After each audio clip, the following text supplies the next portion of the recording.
Assalamualaikum warahmatullahi wabarakatuh. Teman-teman, jumpa kembali dengan Enjoy Channel, channel yang membahas berita teraktual, terhangat, dan sedang menjadi perbincangan publik.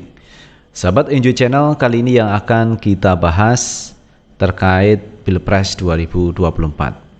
Tadi kita melihat bersama yang disampaikan Pak Anies Baswedan menyangkut pernyataan dari Presiden Jokowi yang akan cawe-cawe dalam gelaran Pilpres 2024.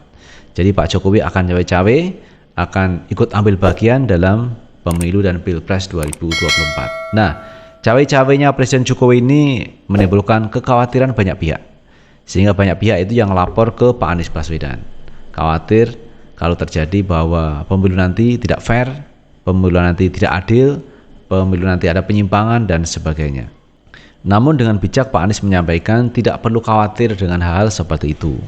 Pak Anies menyampaikan berpikir positif bahwa cawe-cawenya Presiden akan membuat pemilu lebih kondusif, lebih adil, bahwa partai politik juga diberikan kesempatan yang sama untuk mengirim wakil-wakilnya untuk menjadi anggota legislatif. Artinya semua partai politik diberikan kesempatan yang sama untuk berperan aktif dalam gelaran pemilu dan Pilpres 2024. Itu artinya sikap yang diambil Pak Anies ini luar biasa bijak, teman-teman. Walaupun sana-sini khawatir dengan peran yang dilakukan oleh Presiden Jokowi. Padahal namanya gelaran pemilu, Pilpres itu sudah ada yang menangani, yaitu KPU. Di situ juga ada Bawaslu, nanti di backup dari pihak kepolisian dan sebagainya. Ada partai-partai politik, semua sudah ada situ. Jadi mengapa harus begitu cawe-cawe Presiden terhadap gelaran Pilpres maupun pemilu 2024? Nah, terkait itu semua teman-teman, ini juga ada berita yang cukup menarik mengenai hasil survei juga terkait calon presiden 2024 antara Anies Baswedan, kemudian Prabowo Subianto dan Ganjar Pranowo. Kita baca berita teman-teman dari Detik News. Survei Vikpol di Jatim, Ganjar 32,1%, Prabowo 31,7% dan Anies Baswedan 11,9%. Lembaga survei Vikpol Research and Strategy Consulting merilis hasil survei elektabilitas bakal calon presiden baca pres pemilu 2024 di Provinsi Jawa Timur. Hasilnya, baca pres PDIP Ganjar Pranowo unggul di urutan wahid, disusul baca pres Gerindra Prabowo Subianto dan baca pres Koalisi Perubahan untuk Persatuan Anies Baswedan. Survei dilakukan pada 9 hingga 16 Mei 2023 di Provinsi Jawa Timur. Metode survei menggunakan metode penarikan sampel multi-stage random sampling. Survei melibatkan sebanyak 840 responden dengan margin of error plus minus 3% pada tingkat kepercayaan 95%. Survei dilakukan dengan cara wawancara langsung secara tatap muka menggunakan kuesioner atau pewawancara yang telah dilatih. Dalam survei ini, responden disodorkan pernyataan jika bapak atau ibu saudara saat ini datang ke TPS dan berada di dalam bilik suara, dari 4 nama-nama calon presiden di bawah ini mana yang akan Anda pilih? Dari 4 nama ini, Prabowo Subianto menempati urutan pertama di Jatim. Kemudian Pak Ganjar urutan kedua, kata Direktur Eksekutif Vikpol Muhammad Anas saat merilis hasil survei di Hotel Tamarin, Jakarta Pusat, Rabu 31 Mei 2023. Hasil ini menunjukkan ada 4 tokoh yang muncul dengan elektabilitas tertinggi. Prabowo menempati urutan pertama dengan elektabilitas sebesar 35,8%, sedangkan urutan terbawah diduduki Ketum Golkar Airlangga Hartarto dengan suara 3,0%. Berikutnya 4 nama Prabowo Subianto 35,8%, Ganjar Pranowo 30,3%, Anies Baswedan 10,5%, Airlangga Hartarto 3,0%. Namun urutan elektabilitas menjadi berubah dalam 3 nama. Ganjar menempati posisi pertama, disusul Prabowo dan Anies Baswedan. Ganjar 32,1%, Prabowo 31,7%, Anies Baswedan 11,9%. Nah itu sahabat Enjoy Channel hasil survei Vikpol yang ada di Jawa Timur. Ternyata Ganjar menempati urutan pertama 32,1%, Prabowo 31,7% dan Anies Baswedan 11,9%. Lagi-lagi teman-teman, hasil survei menunjukkan Anies Baswedan di urutan ketiga. Dan bukan hanya hasil survei Vicpol, tapi beberapa lembaga survei juga menempatkan Anies Baswedan di nomor urutan 3. Tetapi ini berbanding terbalik teman. Kalaupun Pak Anies ini di urutan ketiga, kenapa banyak dilakukan penjegalan kepada Pak Anies Baswedan? Berarti ada sesuatu yang di luar itu, ada survei yang real yang kemarin sudah disampaikan Pak Anies Baswedan. Kalau dia di urutan ketiga, mengapa dikhawatirkan munculnya Anies Baswedan akan membesar suaranya? Penjegalan terus dilakukan, bahkan ketika Pak Anies datang ke sebuah masjid untuk sholat Jumat, teman-teman, ini sudah dituding memainkan politik identitas.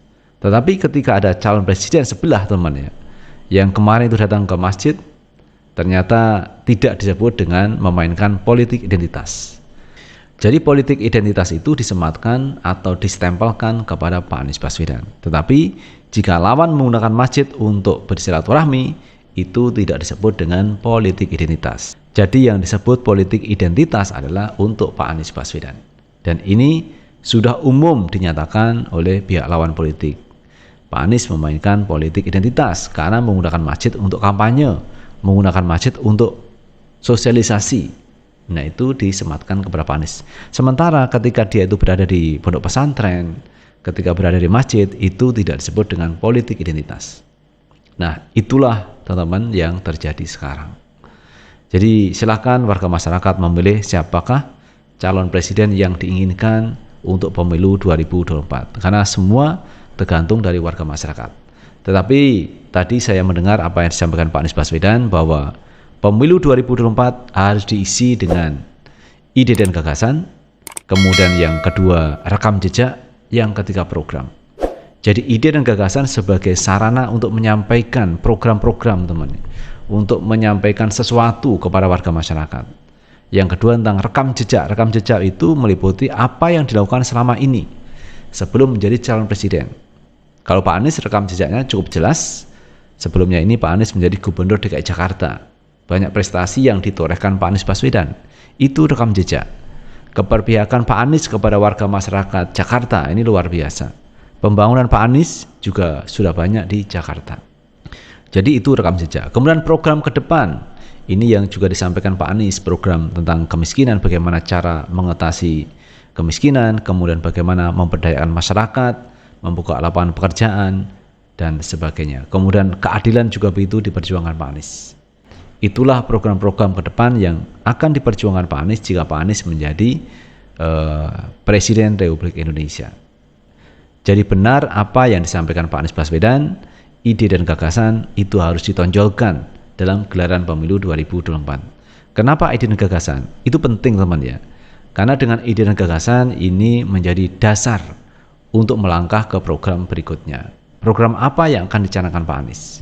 Nah, ini penting, ide dan gagasan. Makanya kemarin Pak Anies menyampaikan kalau adu lari dia kalah. Tetapi kalau adu ide dan gagasan dia siap melayaninya. Nah, ide dan gagasan penting karena seorang calon presiden harus punya ide dan gagasan. Nah, kalau kita itu hanya bekerja-bekerja, semua orang bisa bekerja. Tetapi sebelum bekerja itu harus tentunya ada ide dan gagasan untuk dijadikan pijakan untuk bekerja.